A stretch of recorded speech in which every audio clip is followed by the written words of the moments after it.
Good morning, Tanya. We're here. We made it. Good morning. Yes, good morning, everyone. And welcome to the Accidental Manager and the Conversation Hub. What's happened with the weather, Volker? It's winter here. I don't know about you. I know. I got my heated desk mat on again. By the way, this is the best ever. A lot of people don't know it exists because I hardly knew it exists. If you get cold hands like I do early in the morning, especially now in this weather again, right?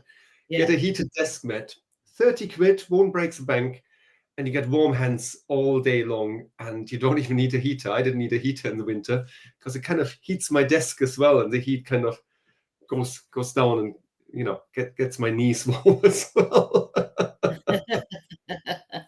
Yeah, the weather has been awful. And I was just saying to Michael, I don't know if there's such a thing as Easter Wednesday. I'm not very religious, but it is getting quieter. People are on holidays, I think, this week before Easter. I think a lot of schools go back directly after Easter because Easter is so late this year.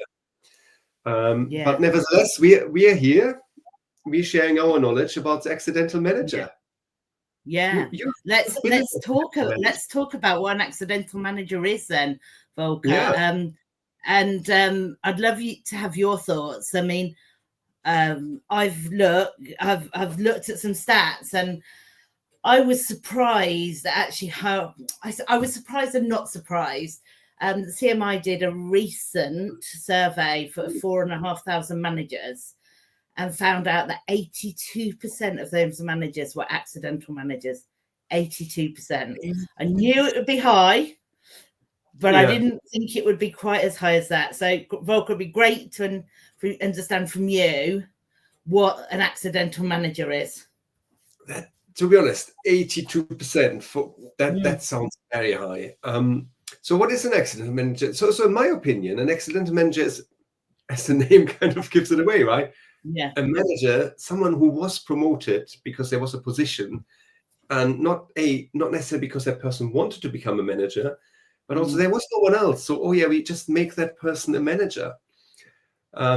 So, you know, they promoted people. Sometimes they have to promote people as well in organizations, right? Where they go like, you know, we haven't promoted that person for a while. We just put that person into a management role. So that could be technical skills. So they're really good technical skills. And particularly in sales, I work a lot with sales leaders. And in sales, it's so common. You have a really good individual contributor, very, very well performing for years and years. And they go like, we need to give that person something. We make that person a manager. And once of a sudden, you have these excellent salespeople who are, you know, not by default, but often not overly organized because they can do the deal, but then admin and, you know, all that stuff, they don't like to do that. Most salespeople don't like to do that. And there they are in a sales manager position. They go like, I have to coach a team. I have to work with the team. I have to do admin. I have to do report writing and all this stuff. And they just like it. So that's accidental managers for me. How would you define it? Yeah, absolutely. And I was an accidental manager actually right at the beginning of my course, because technically I was really good at my job. I achieved my targets. I hit things. And actually, you know, my next step was management. And suddenly I went from that whole, I'm responsible for my output, and I know that that's what I'm valued for, to suddenly going, oh my gosh, I'm responsible for a load of people. And I don't have the tools to do that. Yeah. And actually, I don't believe, well, I believe I was a fairly ineffectual manager right at the beginning. Luckily, I had the self-awareness that I was being ineffectual and asked for help. But I found it really, really challenging from self-management, moving, that shift in mindset or whatever we want to call it, from self-managing to managing a team. And I think we have this, and I see it in, and I'm sure you probably do, in organizations that we work with. We go in and we go, here you are, you're great at what you do, so we're going to give you a team to manage. Off you go, sink or swim. Because we believe that you're really good at what you do, and off you go. And I think it's twofold, the impact of doing that. One, I felt really ineffectual after being a high performer. Yeah. And actually my team weren't getting great guidance or support from me as a manager. I think you're spot on with all of what you said, right? Because the challenge is you're in that position, you're really good at your job, and once of a sudden you're gonna, I want to still be good at my job, but I have to do all these other things where I don't have any training. Yeah. So very timely. I have a coaching client I'm working with, and he recently got promoted into a sales management position, and it's so challenging because there's no training, and so he has to find his feet. Like same as probably you or I had to find our feet, right? How do we manage people? What are we allowed to do? What is our remit? So we discussed it. For salespeople, we discussed expenses yesterday, right? What are the boundaries? And one advice I was giving him was, speak to your manager and say, obviously state the office, your first time manager, and ask your manager, how can you support me? Right? What do I need to know as a first time manager? What, can you coach me to become, a good manager? Because most companies don't offer training. They don't send you to management school for a year and then go like, oh, now we promote you. As you say, it's a swim. Oh yeah, I'm sure you'll be fine, right? You only have to manage 1 or 2 people. Then before you know it, you have 3 or 4 people. And you're like, this is too much. I can't do my own job. And you said the responsibility, particularly in sales, once of a sudden, it's not only your target you have to hit, you're responsible for everybody else's target as well. And it's not like, oh yeah, we take the target away from you so you can focus on the team target. No, you have yours and the team target. So stuff is just piling on and on. I don't think it's fair, but we still do it, don't we? Yeah, and I think it really depends, and I think this management versus leader type thing is really important. So, and where are you? Are you a supervisory role or are you a manager role? So, do you supervise the work that's going on, or do you really manage and lead the team? What does that look like? And I think sales is a sort of almost sometimes quite a specialist thing in that you still have your sales targets. And really, it should be true management is about enabling that team to bring out the best in that team. And I think another thing I really struggled with, particularly when I started moving up the organization, is it became much less about doing, which I'd always been valued for. I'd always been that self-paced pair of hands that got stuff done, to actually creating a culture and to enable the team to be motivated to deliver themselves and be there as a safety net and help to move them forward. And the other thing that I really struggled with is I can't know everything about everything, and I probably can't do their jobs. The higher you get up in the organization, the more levels of management you move up. Actually, most of the people, I couldn't do their job that I managed. Yeah. So actually letting go of that ego as a manager of I'm the expert in everything. Yeah. And going, actually, I've got a team that are an expert, and that is what I'm going to be valued for. And I think we come to one really thing that I know you're massively passionate about, Volkan. We've talked about it before. Emotional intelligence, that self-awareness of self and others. And I think it's a massively strong point. It's such a skill attribute that a manager needs to have. I'd love to hear your thoughts about how that helps an accidental manager become a great manager, not that ineffective manager I was when I first started that management role. Yeah, Tanya, I mean, let's talk about emotional intelligence again. I was literally just writing an email to someone I spoke to this morning, and I find emotional intelligence is so, all encompassing, right? It covers so many areas. So conflict resolution, right? Empathy, rapport building, relationship building, all these things you need as a manager. Empathy. And you just mentioned leading teams where they have a specialist knowledge you don't have. And I remember doing that a few years ago. Was the first time I got into that team. And I'm like, blimey, I manage some people that are a lot smarter than me. And they're probably even a lot smarter now than I am. And, it was a privilege, but also it was a different management than managing people that have done or that are doing the job that I have done before. So it's really interesting how, as you move through your management career, what kind of roles you have. And it's, I always enjoyed management. Actually, a bit of a fun fact, a bit of an ignorant fun fact, maybe. When I left uni, I always wanted to become a manager. So I remember I was in an interview once, and I said, I don't want this job. I want to become a manager. I want this management role. Little did I know as an undergrad that you don't just go straight into a management role. You have to, as you say, you have to do the doing role first before you move up. But as we said, right, often there's no clear career path, right? And there's no training given, and then you become this accidental manager.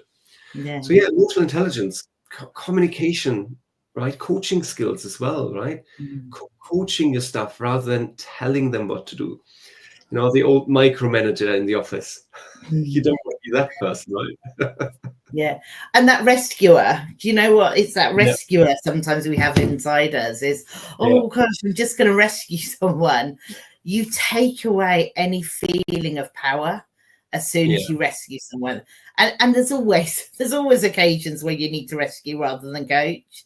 I always use the analogy as if I'm walking along a riverbank and I see somebody drowning, I am not going to stand there and go, what would you do differently next time when you're walking along the riverbank?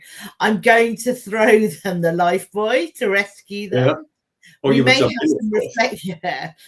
have some reflective time afterwards, but it's actually absolutely, it is that movement away from doing and solving for everybody to be coaching and supporting. And I think, Hertzschild talk about the situational leadership model, which we could talk about for hours, right? But it's recognizing and understanding, and this is where the emotional intelligence comes in. Where are people in their skill journey? What type? Where are they in their confidence and competence? Yeah. What type of manager do I need to be for that person at that time? And that, for me, is where that really big bit of emotional intelligence comes in. What impact am I having on someone as a leader? That self-awareness, manager, and actually understanding what that person needs from me as a manager. It's so important. And I remember I coached someone a few years ago. She had problems delegating, basically. She was this rescuer, right? She got all this stuff from her boss. And I remember being like that at some point, right? You get all these requests from your boss and you go like, oh, I have to do all this. My boss is asking me for it. So you sit down and you work through that Excel sheet and you work through this and that and the other. And then you get it back to your boss and goes like, why did you give it to your team? You have a whole team. As I said, a lot of smarter people than me could have done that a lot quicker and a lot better than me. It's not about taking the credit for yourself, being in the doing role, as you said, right? You're no longer doing, which is also, I find, and maybe that's a tangent we don't want to go down, but, often middle management, is cut out in redundancies because companies think, we don't need these managers, right? What are they actually doing, in quotation mark? Because they don't do, to your point, they build culture. They manage people. They're making sure people progressing through the organization. People have support. They sometimes have to rescue things. And those roles are super important. But I think by cutting them out and giving, if I say, managers the role of managing and doing, this hybrid role, it can be done, but it will be detriment to culture and performance ultimately. So I'm not a big fan of cutting these roles out, but no, I completely agree. I think, we forget, actually. I think organizations absolutely forget what they do, and sometimes they are the rock for their team. They're the ones that are build the resilience within the team, that comfort. They are the communication hub between that senior management and their team. What does this mean? And bringing us to communication, which is something that we need to be really great at if we're going to be an effective manager. In fact, an effective human being, right? Simple as that. Yeah. So we need to be great at communication if we're an effective human being. And, I always think it's that ineffective communication, it's always the biggest challenge, whether it's in your personal life or your work life.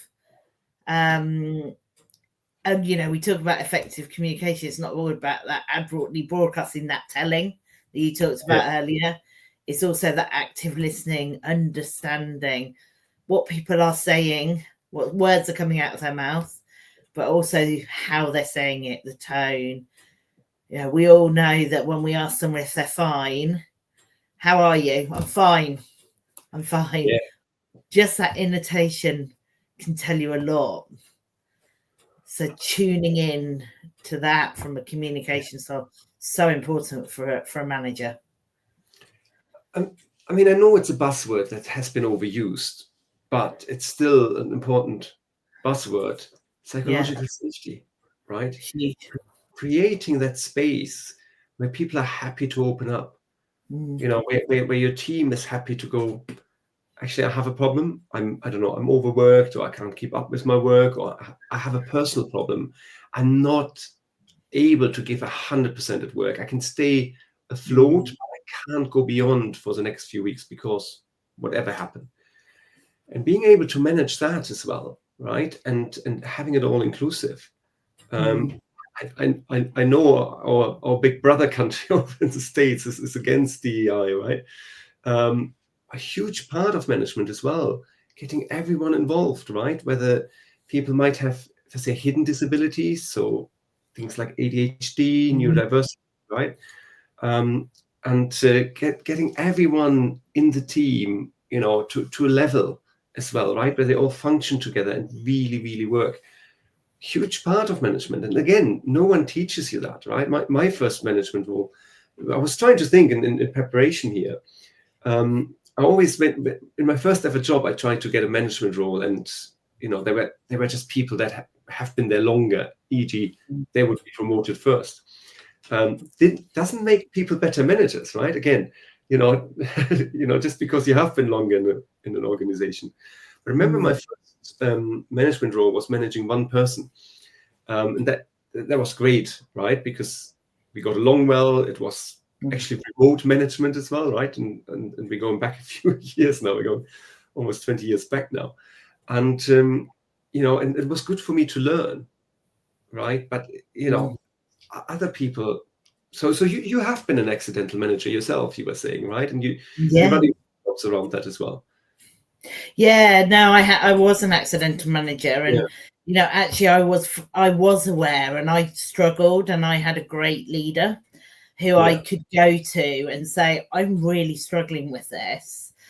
We had, I agree. Psychological safety is a buzzword, but it's just the most important thing to be able to say, do you know what? I am struggling with this, or I don't get this, or I constantly work with my team to say, actually, it's a strength. If you say in the meeting, I just don't understand where we're trying to get to, can you explain this more, rather than sitting there and just nodding and coming out of that meeting and going, I don't know what I'm supposed to be doing. I was lucky enough to have management training, leadership training, coaching throughout my career, which is one of the reasons I've gone into training and coaching, because I realized actually how important it was. And that emotional intelligence part, we know as a leader, the most important thing that you can have in your toolkit is emotional intelligence. Much more important than intelligence. Much more important than intelligence, because management is all around people. Yeah. And we don't have a user manual on people. Be so much easier if we did, right, Volker?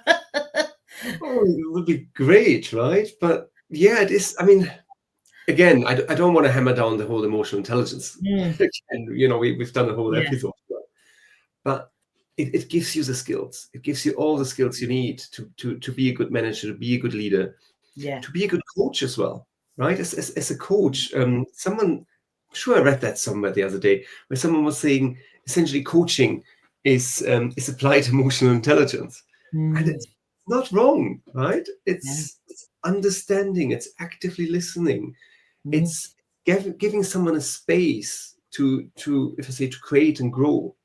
And that's what we're doing as managers. And what I always find as well, and I don't know what your experience is around that.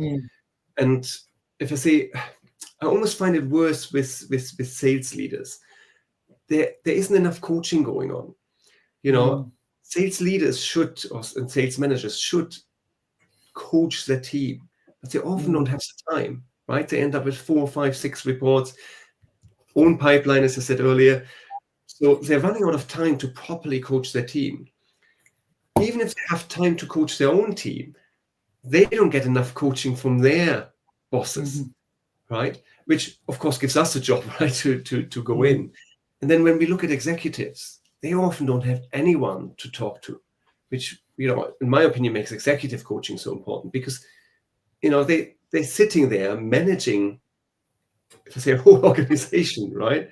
Another senior team. Where do they go for advice? And I'm not saying coaching is advising.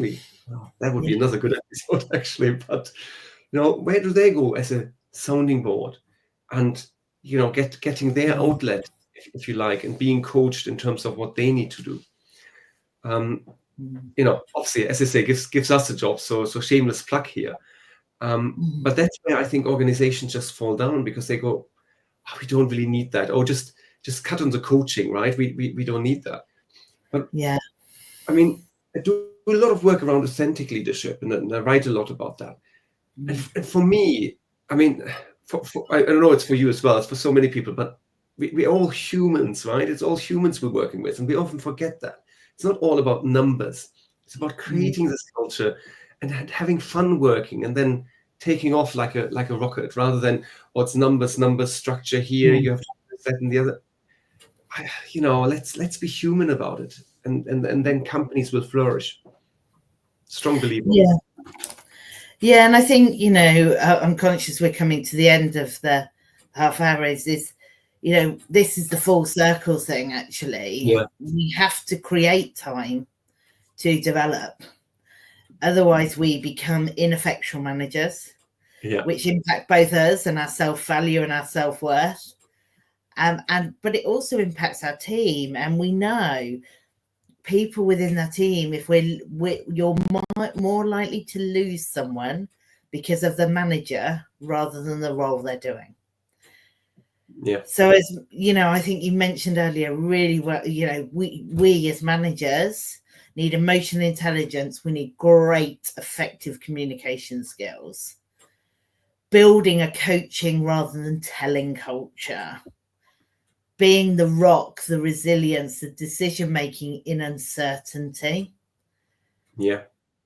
And then one of the things, conflict resolution, people are humans, and we have conflict.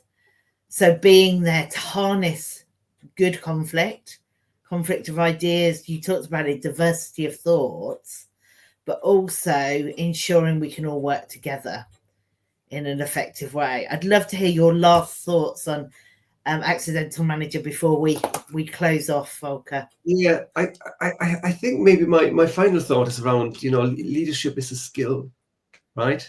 It's something you can learn. Yeah. So learn it and takes the time for it.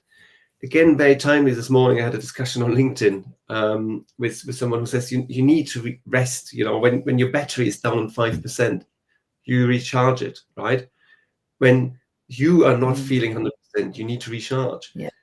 And again, I've seen many managers that try to, as you call it, right, the rescuers, trying to be there all the time, being spot on.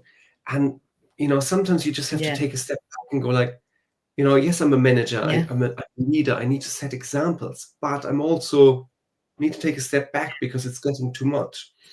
Take your own downtime, reflect on your management style, ideally get a coach, and then come back with strengths. And given we just got that over Easter, I was saying on LinkedIn this morning, I'm going to take a little bit of a rest, leave my own songbook and take some time off, right? Because we often don't. So be conscious about that. I think that's my final word. Sorry, almost more than one final word. Always expected, Volker. Thanks everyone for listening. Have a great, if you're celebrating Easter, have a great Easter. If not, I hope you have some time off to recharge, as Volker said, and join us for the next Conversation Hub next Wednesday. Thanks everyone. Yeah, Bye. thank you.